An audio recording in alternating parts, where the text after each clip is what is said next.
Admiral Verica Ziln of the Galactic Concordat stared at the holographic display with growing disbelief. The invasion of the backwater planet designated Sol 3 had gone catastrophically wrong. What should have been a simple subjugation, a mere footnote in the Concordat's expansion, had become a military disaster of unprecedented scale. "Impossible," she whispered, watching as another cluster of Concordat warships winked out of existence. These humans were pre-FTL. They had no defense grid, no orbital weaponry, no battle experience beyond their own petty conflicts. Her second-in-command, Commander Calyx, looked equally stunned. The assault forces reported success in the initial landings. Major population centers were neutralized within hours. Then, his voice trailed off. "Then what?" Verica demanded. "They adapted, not in weeks or months, in days. They reverse-engineered our weapons during active combat. They didn't break or surrender when their governments fell. They scattered, formed resistance cells, launched counterattacks with our own technology. The tactical display updated, showing vast swathes of Earth's surface where Concordat forces had simply vanished. No distress calls, no retreat signals, just silence. "Play the final transmission from General Morix," Verica ordered. The hologram shifted to show a haggard Concordat officer, his usually immaculate uniform torn and stained with something dark. Behind him, explosions illuminated what appeared to be an underground bunker. "This isn't a military campaign anymore, it's an extermination," Morix rasped, his eyes wild with fear. "They don't fight like a civilized species. They don't stop when defeated. They study how you killed them and come back immune. They've turned our sonic disruptors against us. They've hacked our battle networks. They've—" A massive explosion rocked the recording. When the image stabilized, Morix was clutching a wound in his chest. "Listen to me," he gasped. "These humans, they're not what we thought. Their planet is a death world. Everything on it has evolved to survive against impossible odds. The humans call it Earth, but that's wrong. It's not a planet of dirt. It's a forge. And it doesn't create victims, it creates hunters." The transmission ended with the sound of metal being torn apart and something distinctly human shouting in triumph. Verica closed her eyes briefly. How did our intelligence miss this? Everything suggested they would capitulate like the Ventari or the Maelar systems. "We judge them by their technology, not their nature," Calyx replied. "The reconnaissance drones observed their conflicts but missed their resilience. They've spent their entire evolutionary history as both predator and prey. When we arrived," he hesitated, "we weren't their first existential threat, just their newest one." The bridge fell silent as a new alert flashed on the tactical display. Concordat sensor buoys were detecting unauthorized FTL signatures throughout the system. "Are reinforcements coming?" Verica asked hopefully. Calyx's face drained of color. "No, Admiral. Those are human vessels. They've retrofitted our drive systems to their military hardware." "That's impossible. The complexity of FTL physics alone would take decades to—" "They captured our engineers, interrogated them, and apparently they learned very quickly." Outside the viewport, space rippled as dozens of crude, lethal-looking vessels materialized around the Concordat flagship. They were clearly of human design but bristling with adapted Concordat weaponry. "They're hailing us," the communications officer announced, voice shaking. Verica straightened her uniform. "Put them through." A human face appeared on screen, scarred, determined, eyes glinting with the cold calculation of an apex predator. "This is Commander Riven Frost of Earth Defense Force Alpha. Your invasion has failed. Your technology is now ours, and we're just getting started." 3 cycles had passed since the Concordat's disastrous first contact with humanity. What began as a failed invasion had evolved into something far worse: humanity's violent emergence onto the galactic stage. In the observation chamber of the Galactic Council's headquarters on Proxima Centauri's fourth moon, diplomatic overseer Lamar Quintesh watched the human delegation with thinly veiled apprehension. Unlike representatives from the Concordate's thousand subjugated worlds, these humans didn't display the expected deference. They examined everything with predatory alertness, cataloging, analyzing, probably planning. They moved differently, whispered Overseer Eliara from the neighboring Ursi Confederation, like they're constantly anticipating an attack. Because they are, Lamar replied. Their entire history is a continuous series of wars, punctuated by brief periods of research and development, usually to create better weapons. The human delegation was led by a silver-haired woman whose badge identified her as Admiral Keslin Vega. Her file noted she had personally commanded the capture of 3 Concordate dreadnoughts during what humans now called the Repulsion. The Council will now recognize Earth's representatives, announced the Chamber Herald. Admiral Vega stepped forward, her movements efficient and controlled. Thank you, Honored Council. We come seeking neither charity nor special consideration, only recognition of a simple fact. Humanity has earned its place among the stars. The Gozan counselor scoffed, his tendrils vibrating with derision. Through theft of technology and barbaric military tactics, you remain primitives who lucked into advancement. Several members of the human delegation tensed, hands instinctively, moving toward weapons they weren't permitted to carry in the chamber. Vega herself didn't flinch. With respect, Counselor, she replied, voice deceptively soft. We prefer to call it rapid adaptation under existential threat, a trait your military strategists might benefit from studying. The chamber erupted in murmurs. No junior species had ever spoken so boldly to a founding race representative. You speak of adaptation, interjected the Zindari observer. Yet your species launched a counteroffensive that destroyed 17 concordate worlds after their forces had already begun withdrawing from your system. How do you justify such disproportionate retaliation?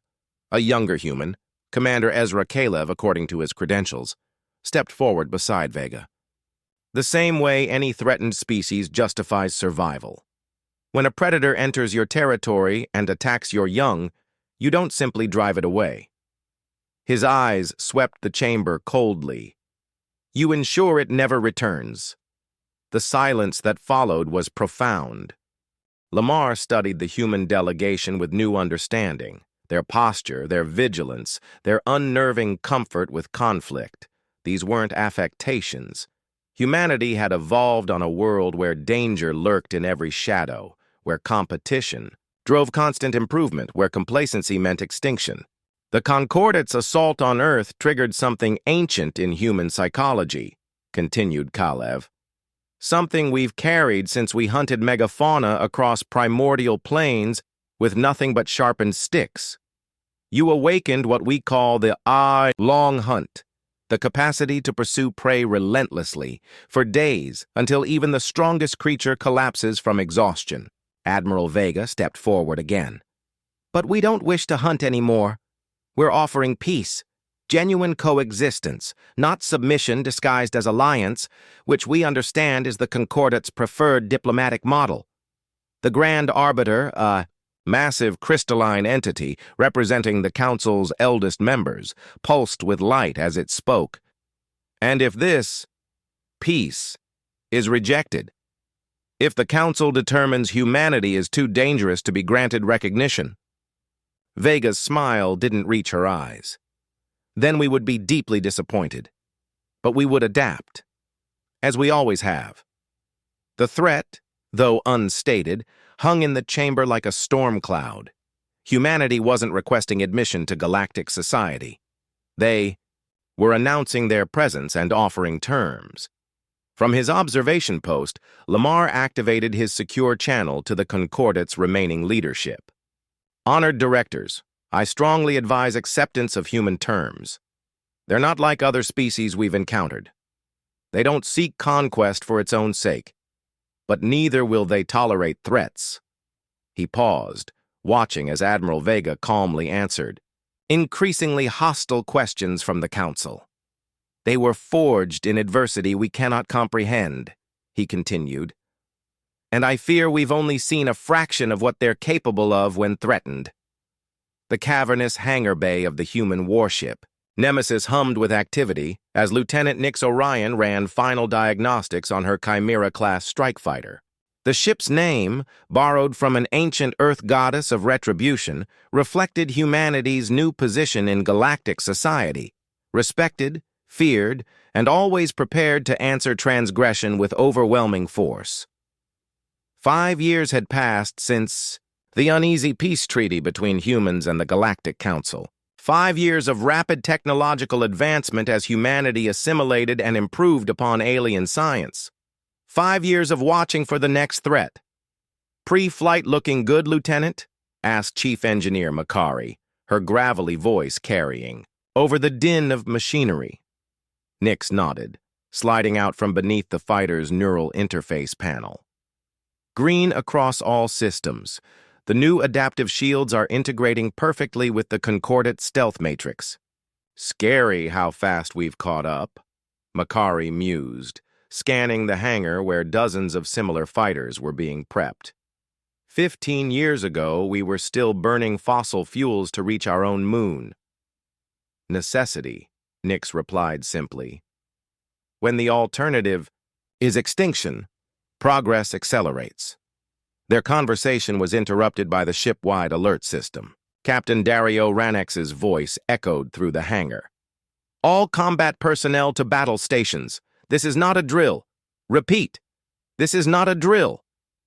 Within moments, the organized activity of routine maintenance transformed into the controlled chaos of combat preparation. Nix sealed her flight suit and sprinted toward the briefing chamber, joining a stream of pilots and tactical officers. The tactical hologram in the center of the room displayed a star system Nix didn't immediately recognize. Captain Ranex, a veteran of the Repulsion War, stood before it with a grim expression. 30 minutes ago, we received a distress signal from the Elshiri colony world Navaris III. He began without preamble. They're under attack by an unknown force that emerged from the neighboring nebula. The Elshiri defense fleet has been completely overwhelmed. Murmurs spread through the assembled crew. The Elshiri were one of the few non-council species that had welcomed human contact after the repulsion, engaging in trade and cultural exchange. Why are we responding? Asked Commander Vance, the ship's XO. The treaty only obligates mutual defense for direct allies. 2 reasons, Ranex replied. First, humanitarian. The Elshiri are civilians being slaughtered. Second, strategic. Whatever this new threat is, their technology appears significantly advanced. Intel suggests they're harvesting biological material from the colonists. The hologram zoomed in to show grainy footage of towering insectoid creatures systematically rounding up Elshiri civilians. The image quality was poor, but the methodical efficiency of the attack was chilling. The Concordate has labeled these entities harvesters and invoked Clause 7 of the treaty, requesting human military assistance. An ironic chuckle rippled through the room. The same Concordate that had attempted to conquer Earth now needed human help. Our orders are to deploy advance reconnaissance, assess the threat, and engage at discretion. The 7th Fleet is mobilizing behind us, but we're the closest combat-ready vessel. Nix felt an ancient sensation stirring, a complex mixture of fear, focus, and determination that her ancestors might have felt when tracking dangerous prey across primordial landscapes. It wasn't bloodlust or aggression, but something colder and more deliberate, the recognition of necessary violence. Lieutenant Orion will lead Shadow Squadron for initial reconnaissance, Captain Ranex continued. Your fighters have the best stealth capabilities in the fleet. Get in, gather what intel you can, and get out. No heroics. 3 hours later, Nix guided her fighter through the outer defenses of the Harvester fleet, her craft's adaptive camouflage, mimicking the electromagnetic signature of the aliens' smaller support vessels. What she witnessed horrified even her combat-hardened sensibilities. The harvesters weren't just killing, they were systematically processing the Elshiri, extracting something from their bodies with grotesque efficiency. Their technology seemed almost organic, their ships resembling massive exoskeletons rather than manufactured vessels. "Command, this is Shadow Lead," she whispered into her comms. "The situation is worse than we thought. They're treating this whole planet like a farm. Can you identify any weaknesses in their defense systems?" came the response. Nyx studied her sensor readings carefully. Their technology is advanced, but rigidly hierarchical. Every action seems directed from the central command ship. If we could disrupt that chain of command, as she transmitted her findings back to the Nemesis, Nyx reflected on the savage irony. Humanity, so recently the galaxy's newest prey species, was now being called upon to become its defender. "We've evolved for this exact scenario," she murmured to herself. Identifying predators, learning their patterns, turning their strengths against them. And as the Nemesis prepared its response to the Harvester threat, the galaxy was about to witness what humanity had always known. Earth didn't just create survivors, it forged hunters.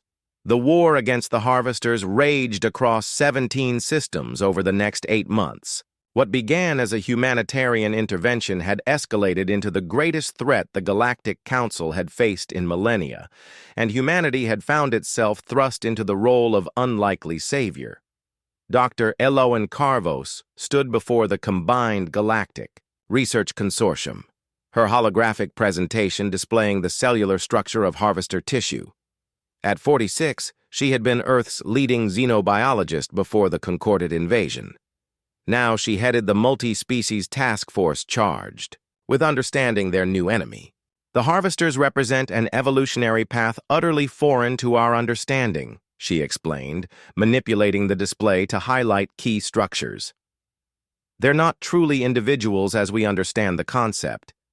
Each harvester we encounter is actually a colony organism comprising thousands of specialized subunits, all neurologically linked to their command structure." The assembled scientists, representing 27 species from across the Council worlds, watched with a mixture of fascination and dread. "Is that why conventional weapons have proven so ineffective?" asked Dr. Zentak, the Ursi Confederation's chief military scientist. "We're not killing them, merely damaging parts of a larger whole?" Eloan nodded. "Precisely. It's like trying to defeat a human by shooting at their individual cells. You might cause pain or temporary impairment, but unless you hit something vital, the organism continues functioning." Archival footage from recent battles played across secondary screens. Massive harvester dreadnoughts absorbing punishing weapons fire, while their damaged sections visibly regenerated. Only human tactics had proven consistently effective. Targeted strikes against command nodes followed by aggressive infiltration and internal sabotage. "What's remarkable," Eloan continued, "is how quickly human military doctrine adapted to this threat. While Council forces continued employing conventional fleet actions, our commanders immediately recognized the Harvester's biological nature and adjusted accordingly." "You speak as though this is somehow natural," interrupted the Gozan representative, his tendrils twitching with irritation. "As if humans possess some inherent superiority in combat." Eloan met his gaze steadily. "Not superiority, Honorable Gozan. Specialization. Humans evolved as persistence predators on a world filled with creatures stronger, faster, and better armed than ourselves. We survived by identifying weaknesses, adapting our approach, and simply refusing to stop until our prey exhausted itself." She gestured toward the battle footage, where human strike teams could be seen penetrating Harvester vessels through damaged hull sections. When facing the Harvesters, most Council species instinctively treated them as technological threats to be countered with bigger weapons. Humans immediately recognized them as biological threats, essentially apex predators competing for the same resources. and we've been dealing with those since before we invented the wheel." The chamber fell silent as the implications sank in. Humanity hadn't developed advanced technology or superior numbers to combat the harvesters. They'd simply applied prehistoric hunting strategies on a galactic scale. "Which brings me to our breakthrough," Elowen continued. "We've developed a targeted pathogen that disrupts the neurological connection between harvester subunits. It doesn't kill them, it simply severs their collective consciousness, rendering the colony organism non-functional. Projected simulations showed harvester vessels suddenly losing coordination, their movements becoming erratic before ceasing altogether. This is biological warfare," the Shindari representative noted with obvious discomfort. "Forbidden under Council Directive 5591. "With respect," Elowen replied, "the harvesters themselves are biological weapons. Fighting them with conventional means is like trying to stop a virus with a bullet." Across the room, Admiral Vega, now Supreme Commander of the Allied Defense Force, stepped forward. "The Council faces a simple choice: maintain its ethical objections and watch more worlds fall, or acknowledge that humanity's approach, while uncomfortable, is effective." The implied message was clear. Humans would proceed with or without Council approval. They had spent their evolutionary history surviving threats that should have eradicated them. They wouldn't stop now because of bureaucratic hesitation. As the consortium debated, Elowen received a secure transmission from the front lines. Field tests of the pathogen had proven successful. 3 harvester hive ships had been neutralized with minimal Allied casualties. "You've spent millennia in a galactic environment with limited predatory pressure," she told the assembled scientists, while reading the report. "Your civilizations grew through cooperation and technological exchange. Admirable, but it left you vulnerable to threats that operate outside your paradigm." She looked up, her expression solemn. "Humanity grew up differently. Every step of our evolution was shaped by threats trying to devour us, and now that very heritage might be the galaxy's salvation." The command center of Orbital Defense Platform Artemis hummed with activity as General Kaida Reeve studied the holographic projection of known space. Red markers indicated confirmed harvester positions, while blue showed Allied forces. The pattern was clear. For the first time since the war began, the harvesters were retreating.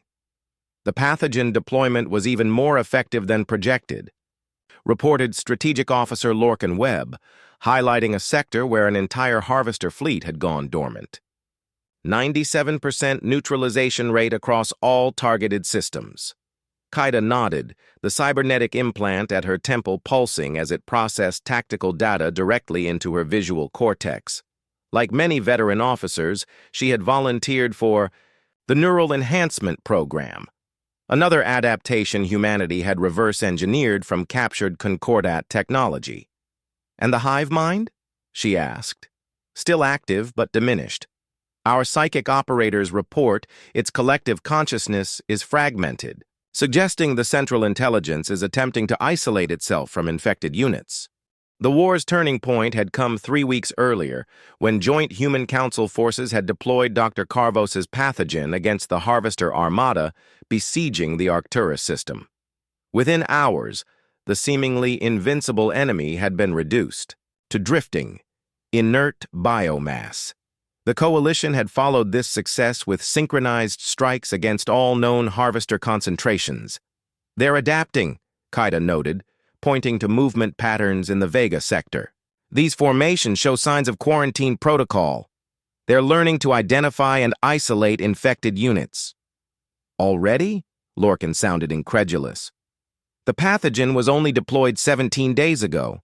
They're evolving countermeasures faster than projected, just as we would." The observation chamber door slid open, admitting Admiral Vega alongside an unexpected companion, a Concordat High Director named Thelius, whose species' translucent skin pulsed with bioluminescent patterns reflecting his emotional state. Currently, those patterns suggested profound anxiety. "General Reeve," Vega acknowledged. Director Thelius has brought disturbing intelligence that requires immediate attention. The Concordat official stepped forward, his translator device converting his harmonic language into human speech. We have intercepted and decoded Harvester communications from the Outer Rim. They are not retreating in defeat. They are regrouping for a final concentrated assault. He gestured, and the holographic display reconfigured to show a massive spatial anomaly forming at the galaxy's edge. Our analysis indicates they're creating a wormhole large enough to bring through their entire remaining fleet simultaneously. They mean to overwhelm our defenses through sheer numbers. The command center fell silent as the implications became clear. Despite their successes, the Allied forces couldn't possibly repel an attack of that magnitude. How much time do we have? Kaida asked. 72 hours, perhaps less, Thelius replied. There is one other detail. His skin patterns shifted to deeper blues, the Concordat equivalent of grave concern. The wormhole signatures match ancient records from the Ascendancy archives. If correct, these harvesters are merely advanced scouts for something far worse. Admiral Vega's expression hardened. You're saying they're not the predator. They're the hunting dogs. Precisely. They harvest biological material not for themselves, but for their masters, entities our ancestors encountered nearly 50,000 years ago, entities they fled from rather than fought. The revelation should have been demoralizing. Instead, Kaida felt a familiar calm settling over her, the focused clarity that humans experienced when facing overwhelming odds. Throughout their history, from primitive hunters facing cave bears to resistance fighters confronting the Concordat invasion, humans had evolved to function optimally when survival seemed least likely. We need to strike preemptively, she stated, already formulating a strategy. Not against their forces, but against the wormhole itself. Impossible, Thelius objected. The energy requirements to destabilize a wormhole of that magnitude would exceed the combined output of every power source in Council space. A slow smile spread across Kaida's face, the expression of a predator identifying its prey's vulnerability. Unless we turn their own technology against them. The wormhole generator. Their building must contain incredible energy reserves. Understanding dawned on Admiral Vega's face. A cascade failure. If we could trigger an overload in their system, we'd need a small team, Kaida continued. Fast ship, minimal signature. Get close enough to deploy a targeted EMP package directly into their control systems. Suicide mission, Lorcan noted quietly. High risk, Kaida corrected, but not impossible. We've faced worse odds. As the command staff began formulating the desperate plan, Director Thelius observed with growing astonishment. The Concordat had initially viewed humans as primitive savages who had gotten lucky. Now, he understood the truth. Earth had produced a species uniquely equipped for survival against cosmic horrors. Your people do not fear death, he remarked to Admiral Vega. We fear it, she corrected. We simply refuse to be paralyzed by that fear. It's the difference between prey and predator mentality. Prey runs from threats. Predators run toward them. Outside, the viewport. Earth gleamed blue and white against the void. A deceptively peaceful world that had shaped humanity through millions of years of relentless challenge and adaptation. A world that had never allowed its children the luxury of surrender. A world that didn't make victims. It trained hunters. The experimental stealth vessel Shadow Strike glided silently through the debris field surrounding the massive harvester, wormhole generator. Its hull, coated with photon-absorbing metamaterials and equipped with gravity-dampening technology, rendered it nearly invisible to conventional detection systems. In the command chair, Captain Riker Vasiliev monitored the approaching harvester patrol vessels with preternatural calm. At 36, he had fought in both the Repulsion War against the Concordat and every major engagement of the current conflict. The neural implants at the base of his skull gave him direct interface with the ship's systems, allowing him to feel the shadow strike as an extension of his own body. "Patrol craft at 300 kilometers and closing," reported Lieutenant Ilara Kesh, her fingers dancing across the tactical display. Like everyone else on this mission, she had volunteered knowing the survival probability was calculated at less than 20%. "Maintain passive systems only," Riker ordered. "Let them pass before we make our approach." The Shadow Strike's mission was humanity's desperate gambit. Deliver a specialized disruption package to the heart of the Harvester wormhole generator, triggering a cascade failure that would collapse the spatial anomaly before their main force could arrive. If they failed, the combined Harvester armada would emerge en masse, overwhelming the Allied defense fleets through sheer numerical superiority. "Captain," called Dr. Jarrow Nevin from the science station, "I'm detecting unusual energy fluctuations in the wormhole matrix. They're accelerating the opening sequence." Riker processed this information with the cold efficiency of a predator adjusting to changing conditions. Time to projected breakthrough? At current acceleration. Less than 40 minutes. Far too soon. The Allied fleet wouldn't be in position for another 3 hours. "New plan," Riker announced. "We're going in now, between patrol rotations." The bridge crew exchanged glances but offered no objections. They had all been selected for this mission, specifically because of their ability to adapt to rapidly changing circumstances, a quintessentially human trait that had proven decisive throughout the war. The Shadow Strike altered course, slipping between massive structural supports as it approached the central hub of the generator. Around them, the immense alien construct pulsed with energies that defied conventional physics, warping space-time itself as it tore open a passage between distant regions of the galaxy. "Multiple biosignatures ahead," warned Ilara. "Harvester, workers maintaining the core systems." Riker interfaced directly with the targeting system, feeling rather than seeing the optimal approach vector. "Deploy countermeasures, full-spectrum biological disruption." An invisible pulse radiated from the Shadow Strike, carrying the refined version of Dr. Carvos's pathogen. Within moments, the Harvester workers began moving erratically, their collective consciousness fragmenting as neural connections severed.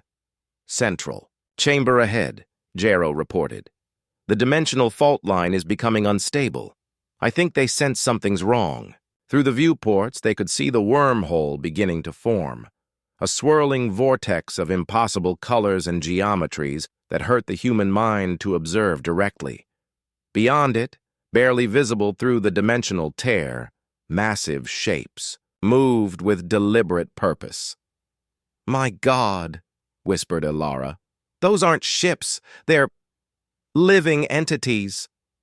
The beings preparing to emerge through the wormhole dwarfed even the largest Harvester vessels. Their forms seemed to shift and change, defying three-dimensional perception, suggesting creatures evolved in higher dimensional planes. "Deploy the package," Riker ordered, his voice steady despite the cosmic horror unfolding before them. "Precision drop, directly into the control nexus." The Shadow Strike released its payload, a sophisticated device combining electromagnetic pulse technology with targeted gravitational disruption, designed to trigger a catastrophic feedback loop in the wormhole's stabilization systems. "Package. Away," confirmed Weapons Officer Drayton. "Impact in 15 seconds. Riker opened the ship-wide channel. "All hands, brace for emergency translation.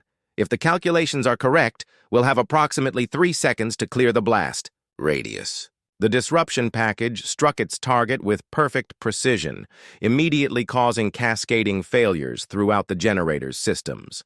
Energy surged uncontrolled through the massive structure as safety protocols collapsed. Translation drive. "Online!" reported Navigator Kira Sora, her hands moving with blinding speed across the helm controls. "Course plotted for emergency jump." The beings on the other side of the wormhole seemed to realize what was happening.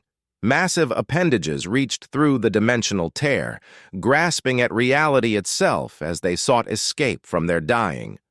"Passage! Jump now!" Riker commanded.